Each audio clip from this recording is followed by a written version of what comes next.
प्यारे विद्यार्थियों, नमस्कार। बृहन मुंबई महानगर पालिका शिक्षण विभाग वर्चुअल ट्रेनिंग सेंटर में आप सभी का हार्दिक स्वागत है।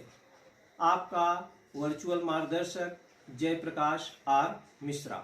चलिए हम सीखने के लिए तैयार हो जाते हैं। आज हम लोग कक्षा 10वीं विषय विज्ञान और प्रौद्योगिकी भाग 1, जिसको हम साइंस एंड टेक्नोलॉजी पार्ट 1 बोलते हैं। यह आपकी साइंस की बुक है, science and technology standard 10 part 1। हम लोग सीख रहे थे बच्चों ऊष्मा के बारे में, हीट पार्ट 1 के बारे में पहले वीडियो में हम लोगों ने देखा था। आज हम हीट पार्ट 2 देखेंगे। हमने आपको हीट और टेम्परेचर दोनों में अंतर बताया था और ऊष्मा के संचरण के लिए कितने और कौन से प्रकार हैं, कंडक्शन, कन्वेक्शन, रेडिएशन, उसके बारे में हम लोगों ने चर्चा किया था। लेटेंट हीट के बारे में, जिसे हम गुप्त ऊष्मा कहते हैं, उसके बारे में भी देखा था और पुनर्हिमायन के बारे में देखा था और पानी के असंगत व्यवहार के बारे में भी देखा था।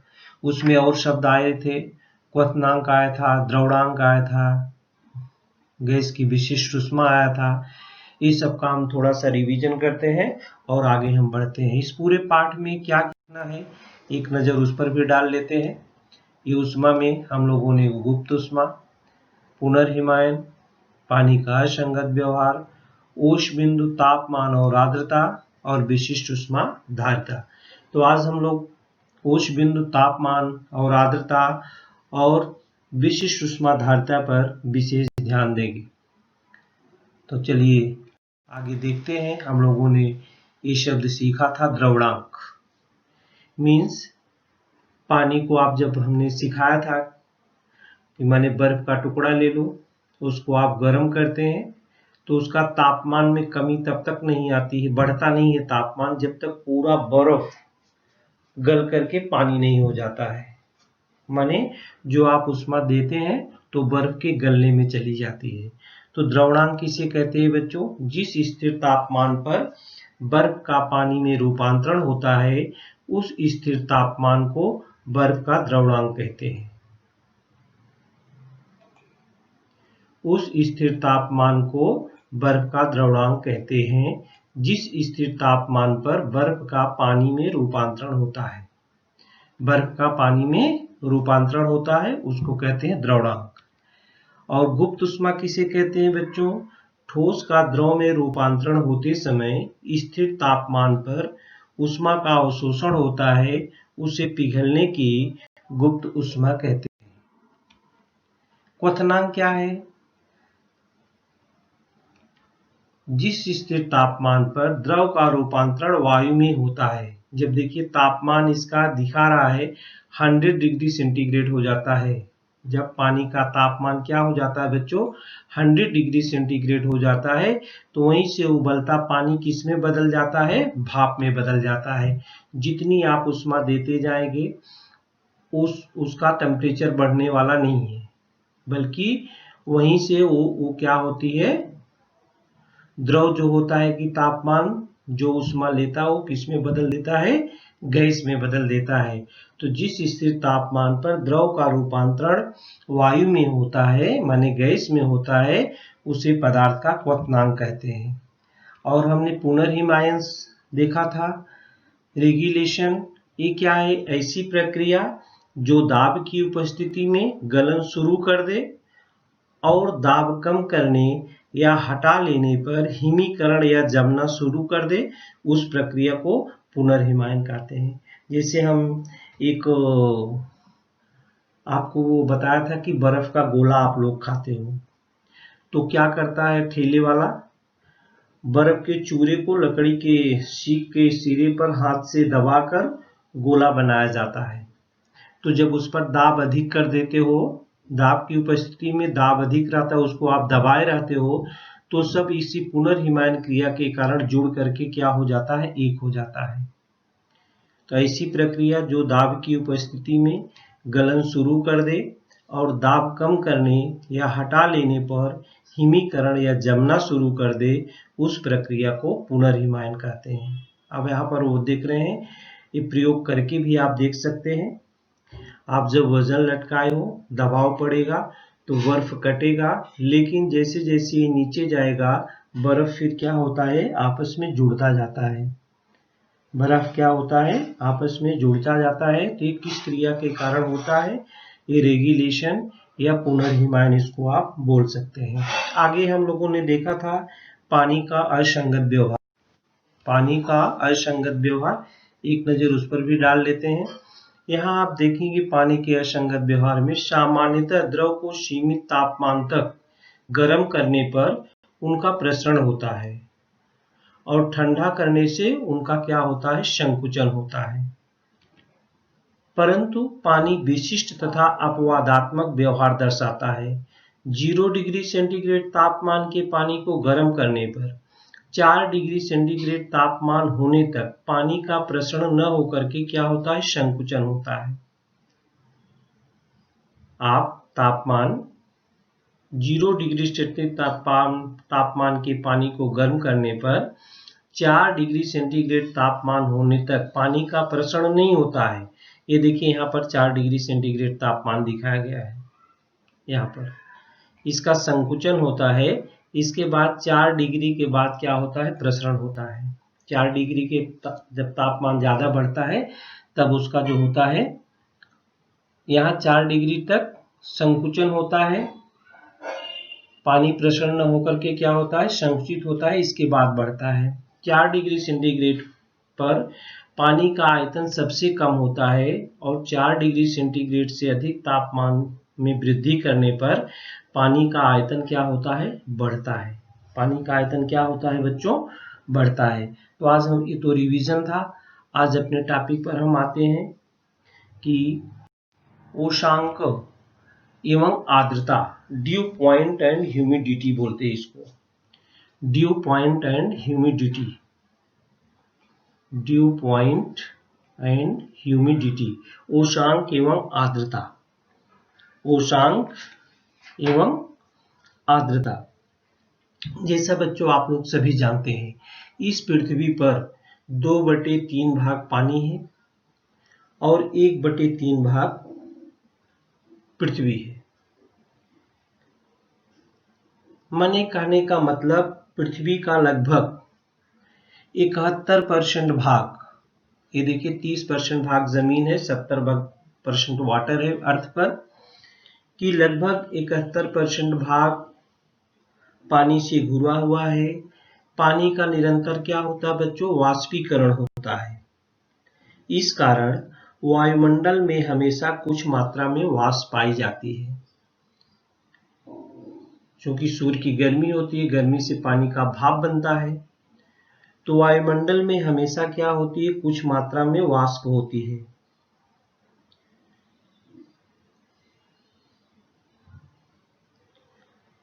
अब जब वायुमंडल में उपस्थित वाष्प है, तो वाष्प की मात्रा द्वारा दैनिक जलवायु का जो स्वरूप है उसको समझने में सहायता मिलती है। तो ये देखिए, वाष्प सूर्य के प्रकाश से गर्मी पाकर के 2/3 भाग जो पानी 70% है, वो निरंतर भाप बन के उड़ता है। तो भाप बन के उड़ता है तो वायुमंडल में मिल जाता है। तो वायुमंडल में हमेशा कुछ मात्रा में वाष्प होती है। तो आर्द्रता क्या है, जिसको ह्यूमिडिटी कहते हैं, आर्द्रता, ह्यूमिडिटी।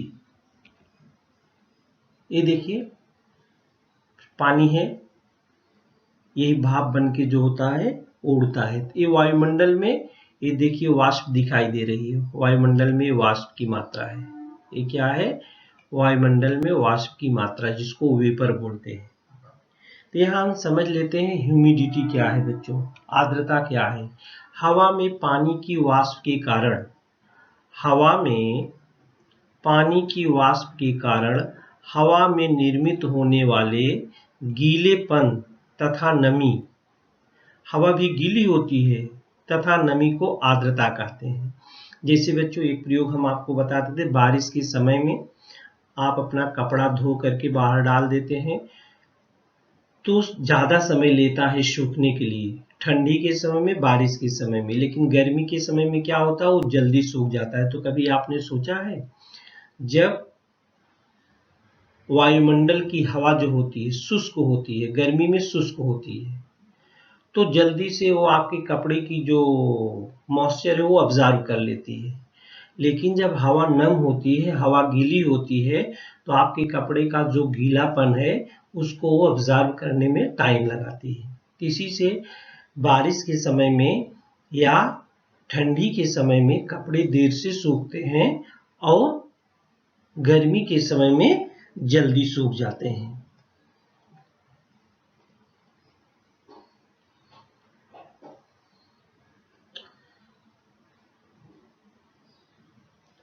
तो बच्चों, दिए गए तापमान पर दिए गए हवा के आयतन में एक महत्तम सीमा तक वाष्प समाविष्ट होती है। इस सीमा की अपेक्षा अधिक वाष्प होने पर उसमें क्या होता है, वाष्प का रूपांतरण क्या हो जाता है, पानी में हो जाता है। और हवा में जब पानी की महत्तम वाष्प समाविष्ट होती है तो हवा उस विशिष्ट तापमान पर वाष्प से संतृप्त होती है और संतृप्त होने के लिए वाष्प की मात्रा किस पर निर्भर करती है, तापमान पर निर्भर करती है। वाष्प की मात्रा किस पर निर्भर करती है, तापमान पर निर्भर करती है।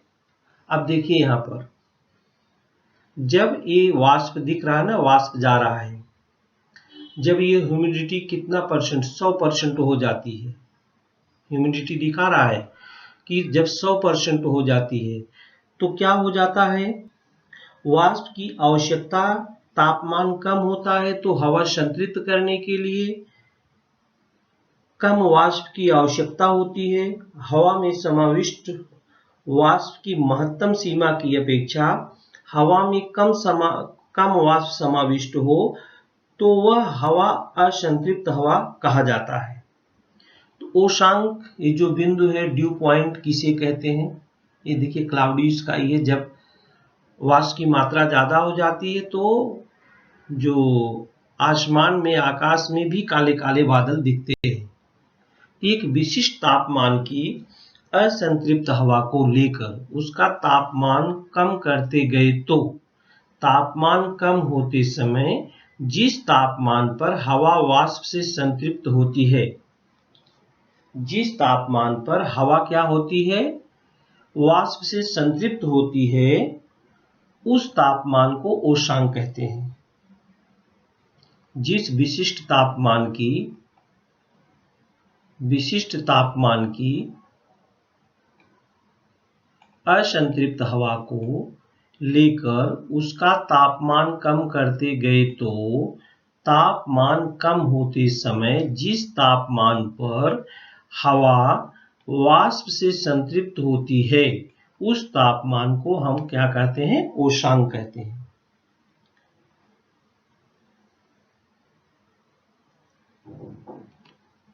हवा में पानी की वाष्प की मात्रा का मापन निरपेक्ष आर्द्रता, एब्सोल्यूट ह्यूमिडिटी की सहायता से ज्ञात किया जाता है।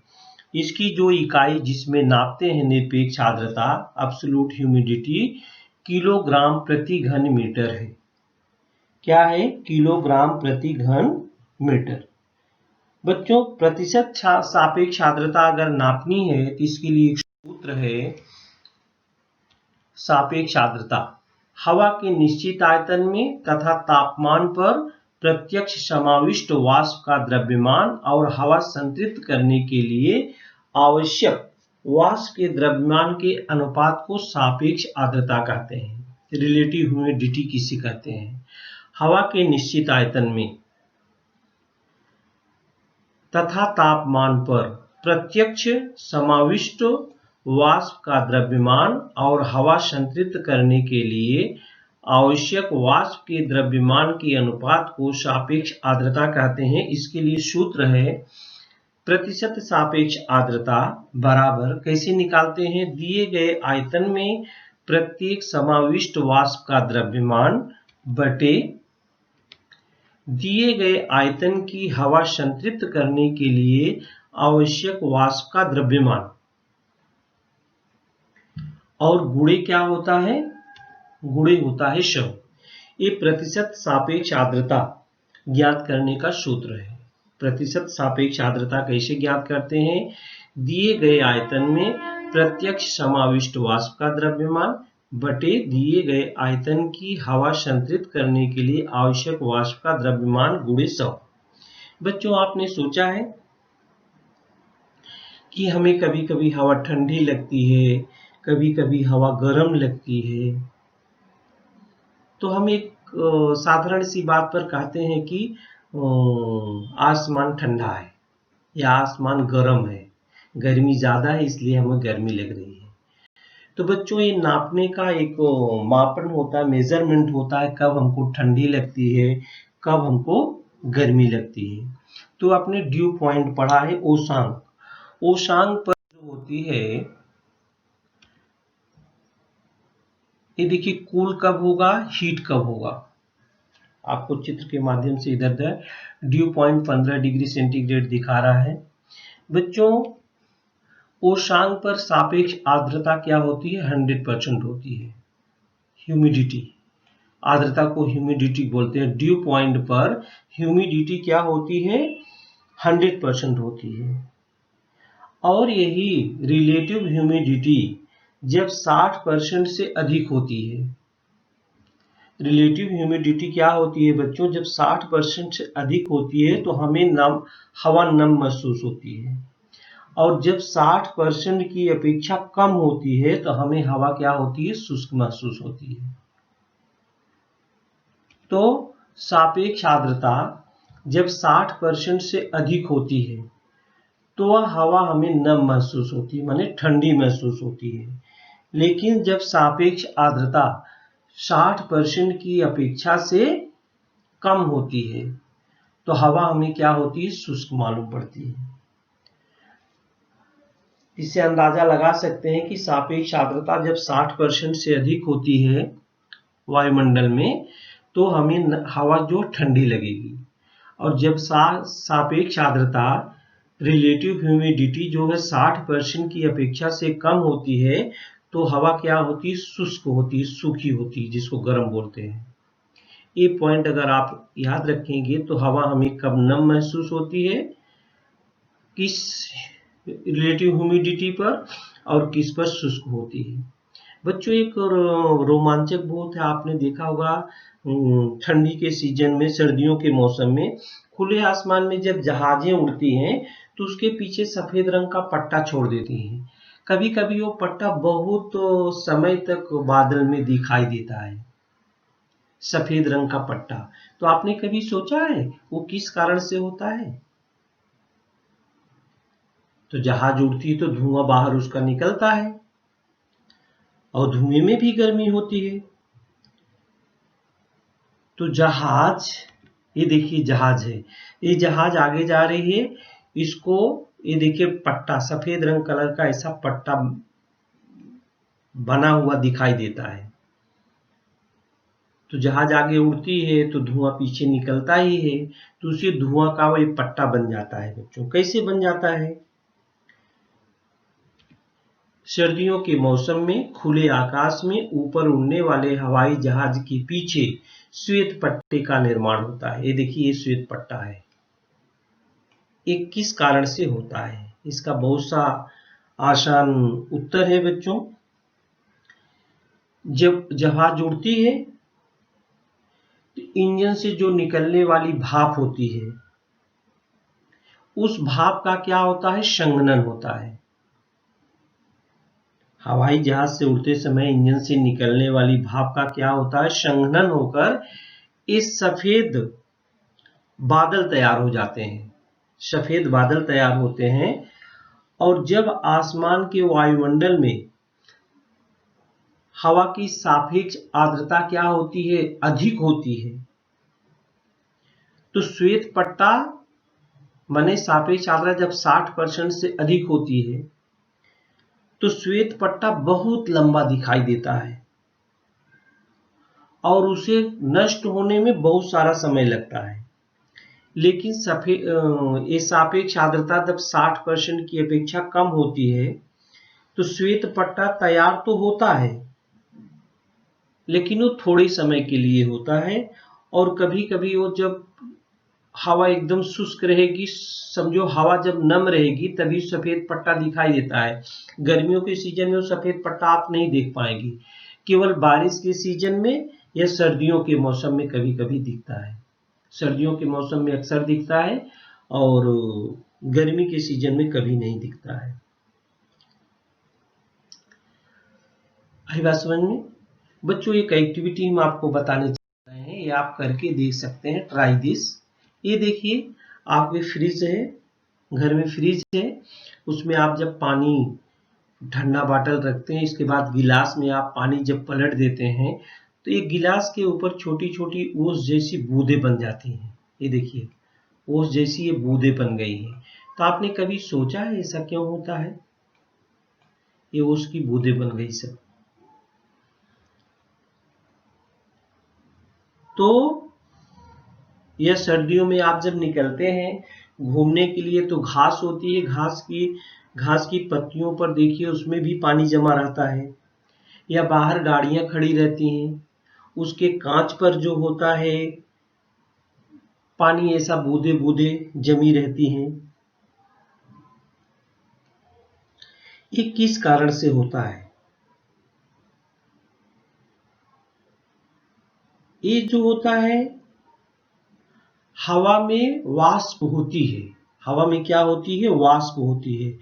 हवा में वाष्प का अगर अस्तित्व नहीं होता तो ये बूंदे ओस इधर पड़ती नहीं है। तो इसका उत्तर है, हवा में वाष्प का अस्तित्व होता है। ठंडे पानी की बोतल प्रशीतक माने फ्रिज से निकालकर टेबल पर रखेंगे तो बोतल की बाहरी सतह पर पानी की बूंदें जमा हुआ दिखाई देती हैं।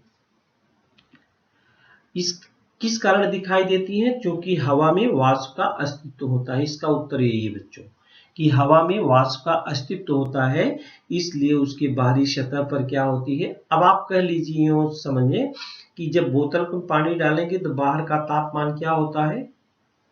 कम होता है। पानी का तापमान कम है, बाहर का तापमान ज्यादा है। उस सैचुरेटेड करने के लिए, संतृप्त करने के लिए ओस की बूंदें जैसी उस पर आकृति बन जाती है, जो कि हवा में वाष्प का अस्तित्व होता है। जब हवा बहुत ठंडी हो तो तापमान में कमी के कारण हवा क्या होती है? संतृप्त होती है। जब हवा क्या है? बहुत ठंडी हो तो तापमान में कमी के कारण हवा संतृप्त होती है। इस कारण वाष्प की छोटी छोटी बूंदें तैयार होती है और हवा में उपस्थित वाष्प की मात्रा पर ओशांक निर्भर होता है। जब हवा बहुत ठंडी हो तो तापमान में कमी के कारण हवा संतृप्त होती है। इस कारण वाष्प की छोटी छोटी बूंदें तैयार होती हैं और हवा में उपस्थित वाष्प की मात्रा पर ओशांक निर्भर होता है। आगे हम हीट, इसकी इकाई, इसको कैसे नापते हैं उसके बारे में। हवा में उपस्थित वाष्प की मात्रा पर ओशांक निर्भर होता है। हीट को कैसे आप नापते हैं, इसकी इकाई क्या है बच्चों? इसकी छोटी इकाई, इसकी बड़ी इकाई, हम आपको उसके बारे में जानकारी देंगे। तो एसआई प्रणाली में ऊष्मा की इकाई किलो कैलोरी और जूल, सीजीएस मापन प्रणाली में कैलोरी होती है। 1 किलोग्राम पानी का तापमान कहां से कहां तक? 1 किलोग्राम पानी का तापमान 14.5 डिग्री सेंटीग्रेड से 15.5 डिग्री सेंटीग्रेड तक, मतलब दोनों का डिफरेंस निकालेंगे तो 1 डिग्री सेंटीग्रेड आएगा। 1 डिग्री सेंटीग्रेड बढ़ाने के लिए आवश्यक ऊष्मा को 1 किलो कैलोरी ऊष्मा कहते हैं। तो 1 ग्राम पानी का तापमान 14.5 डिग्री सेंटीग्रेड से 15.5 डिग्री सेंटीग्रेड तक 1 डिग्री सेंटीग्रेड बढ़ाने के लिए आवश्यक ऊष्मा को हम 1 कैलोरी ऊष्मा कहते हैं। ये देखिए, एसआई यूनिट में इकाई जूल होती है।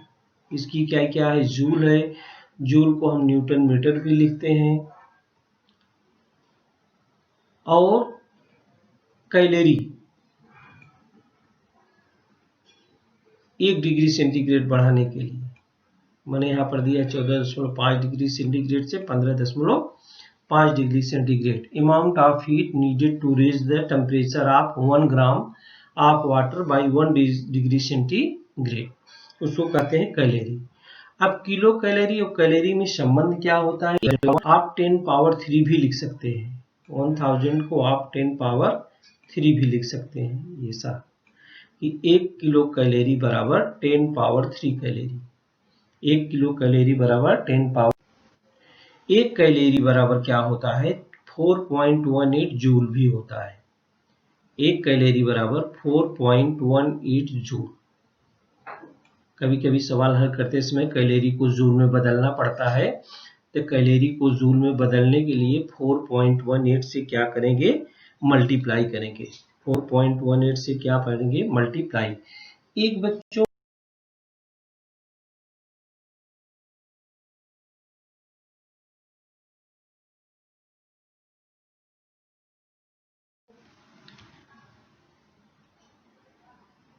स्पेसिफिक हीट, जिसको विशिष्ट ऊष्माधारकता बोलते हैं, जैसे बहुत सारे मेटल होते हैं बच्चों, तो सबकी जो ऊष्मा सब एब्जॉर्ब करने की कैपेसिटी, स्पेसिफिक हीट कैपेसिटी बोलते हैं विशिष्ट ऊष्माधारकता, सबकी अलग अलग होती है। जितने भी मेटल हैं सबकी ऊष्मा धारण करने की क्षमता जो होती है अलग अलग होती है। तो बच्चों एक प्रयोग के द्वारा हम इसको आपको समझा सकते हैं। ये देखिए क्या है, एक मोम की मोटी परत का ट्रे ले लो, एक आयरन, कॉपर और लेड समान द्रव्यमान वाला गोला ले लो। इसके बाद एक बड़ा लैंप ले लो। आप क्या करो, इन गोलों को, जो आयरन से बना हुआ गोला है, जो कॉपर से बना हुआ गोला है, जो लेड से बना गोला है, सबका मास समान होना चाहिए। सबका मास क्या होना चाहिए? समान होना चाहिए।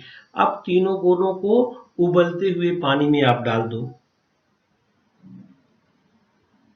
इसके बाद जब उबलते हुए पानी में डालेंगे, तीनों का तापमान तो सेम होना चाहिए ना, पानी का तापमान तो बराबर है, सबको एब्जॉर्ब करना चाहिए बराबर, लेकिन ऐसा होता नहीं है। देखिए, जिसका तापमान ज्यादा रहेगा वो मोम को ज्यादा पिघलाकर नीचे पहुंच सकता है। तो यहाँ पर देखिए आयरन वाला गोला जो है वो ज्यादा तापमान पानी में से खींचा है, तो ज्यादा मोम को गलाते हुए नीचे पहुंच गया है।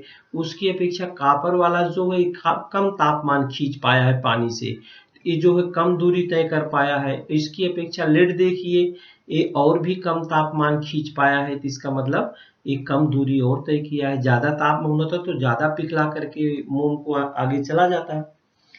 तो जिस गोले ने अधिक ऊष्मा अवशोषित किया, वह गोला मोम को अधिक ऊष्मा देकर मोम अधिक मात्रा में पिघलाएगा और गोला अधिक गहराई तक जाएगा।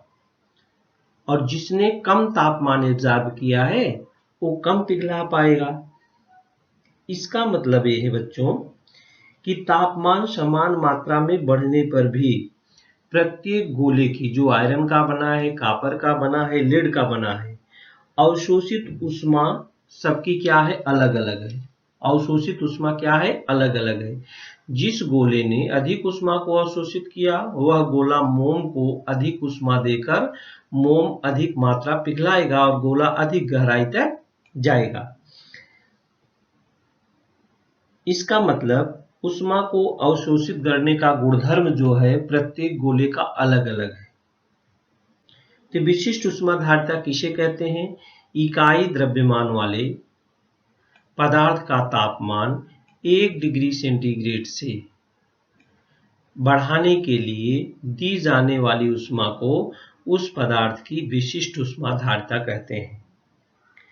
ये विशिष्ट ऊष्माधारिता को हम C से प्रकट करते हैं बच्चों। एक स्मॉल लेटर क्या है? C से प्रकट करते हैं। SI यूनिट है इसकी हीट में जूल प्रति डिग्री सेंटीग्रेड किलोग्राम, और इसको जो होता है जूल प्रति किलोग्राम डिग्री सेंटीग्रेड है और सीजीएस प्रणाली में कैलोरी प्रति ग्राम डिग्री सेंटीग्रेड है। इसका मतलब हर पदार्थ की जो विशिष्ट ऊष्माधारिता होती है वो सबकी अलग अलग होती है। इसका चार्ट आपकी बुक में दिया, हम भी दिखा देते हैं। ये देखिए, कुछ पदार्थ हैं, वाटर है, पैराफिन है, केरोसिन है, एल्युमिनियम है, आयरन है, कॉपर है, सिल्वर है, मरकरी है। सबकी विशिष्ट ऊष्माधारिता अलग अलग दी गई है। सबकी उस विशिष्ट ऊष्माधारिता क्या है? अलग अलग दी है। किसी पदार्थ की विशिष्ट ऊष्माधारिता उस पदार्थ के द्रव्यमान, उस पदार्थ के तापमान पर जो होती है निर्भर होती है। तो पदार्थ अवशोषित की गई ऊष्मा को हम mc डेल्टा टी से प्रकट करते हैं। पदार्थ द्वारा अवशोषित ऊष्मा को, इस सूत्र है, पदार्थ द्वारा अवशोषित जो ऊष्मा होती है उसको mc डेल्टा टी से हम प्रदर्शित करते हैं। ऊष्मा का लेन देन आपने पढ़ा है, 2 गिलास में पानी अगर आप रख दो तो कौन सा गर्म है कौन सा ठंडा है आपके स्किन के द्वारा मालूम होता है, हीट एक्सचेंज। ऐसे ये भी आप करके देख सकते हो। ऊष्मा अवरोधक पदार्थ की एक पेटी ले लो। ये ऊष्मा अवरोधक पदार्थ की पेटी है। इसमें एक हॉट ऑब्जेक्ट है, एक कोल्ड ऑब्जेक्ट है। तो हॉट ऑब्जेक्ट से कोल्ड ऑब्जेक्ट को हीट तब तक जाती रहेगी जब तक कि दोनों का टेम्परेचर क्या हो जाता है, समान नहीं हो जाता है। जैसे पानी ऊंचाई से नीचे तक गिरता है, जब दोनों का ऊंचाई एक जैसी हो जाती है तो गिरना क्या होता है, बंद हो जाता है। तो उसी प्रकार से यहाँ तापमान भी है। ठंडी या गर्म वस्तुओं में ऊष्मा के लेन देन से गर्म वस्तु का तापमान कम होता है और ठंडी वस्तु का तापमान बढ़ता है। तापमानों का यह परिवर्तन जब तक दोनों वस्तुओं का तापमान समान नहीं होता है तब तक होता रहता है। इस प्रक्रिया में गर्म वस्तु द्वारा ऊष्मा दी जाती है और ठंडी वस्तु द्वारा ऊष्मा क्या होती है, ग्रहण की जाती है। तो ठंडी वस्तु द्वारा ली गई ऊष्मा बराबर दी गई ऊष्मा का होता है। ऊष्मा को जो होता है कहीं जाती नहीं है। तो गर्म पदार्थ द्वारा दी गई ऊष्मा बराबर ठंडी वस्तु द्वारा ली गई ऊष्मा। गर्म पदार्थ द्वारा दी गई ऊष्मा बराबर ठंडी वस्तु द्वारा ली गई ऊष्मा की क्या होती है, बराबर होती है। और जब दोनों का तापमान समान हो जाता है तो आदान प्रदान क्या होता है, बंद हो जाता है। तो ये हुआ हीट एक्सचेंज, ऊष्मा का लेन देन। ऊष्मा का लेन देन एक सवाल भी हम आपको बताते हैं, जो आपका भी हमने अवशोषित की गई ऊष्मा का सूत्र बताया mc डेल्टा टी। उस आधार पर ये देखिए, how much heat energy is necessary to raise the temperature of 5 kilogram of water from 20 degree centigrade to 100 degree centigrade. माने पानी का तापमान जो होता है 20 डिग्री सेंटीग्रेड से 100 डिग्री सेंटीग्रेड बढ़ाने के लिए कितनी ऊष्मा लगेगी। तो इसका 20 डिग्री सेंटीग्रेड 100 डिग्री सेंटीग्रेड का डिफरेंस कितना बनाना है, डिफरेंस निकल जाएगा 80 डिग्री सेंटीग्रेड। ताप में परिवर्तन यहाँ क्या दिया है, m बराबर 5 किलोग्राम, c बराबर 1 किलो कैलोरी प्रति किलोग्राम डिग्री सेंटीग्रेड और तापमान में परिवर्तन 80 डिग्री सेंटीग्रेड। सूत्र लगा देंगे, दी जाने वाली ऊष्मा बराबर द्रव्यमान गुणे विशिष्ट ऊष्माधारिता गुणे तापमान में परिवर्तन। तो mc डेल्टा टी, m के स्थान पर 5 रखो, c के स्थान पर 1 रखो और डेल्टा टी के स्थान पर 80 रखो। तो हो क्या जाता है, 5 × 8 = 40, 400 किलो कैलोरी ऊष्मा उसको चाहिए। तो तापमान में वृद्धि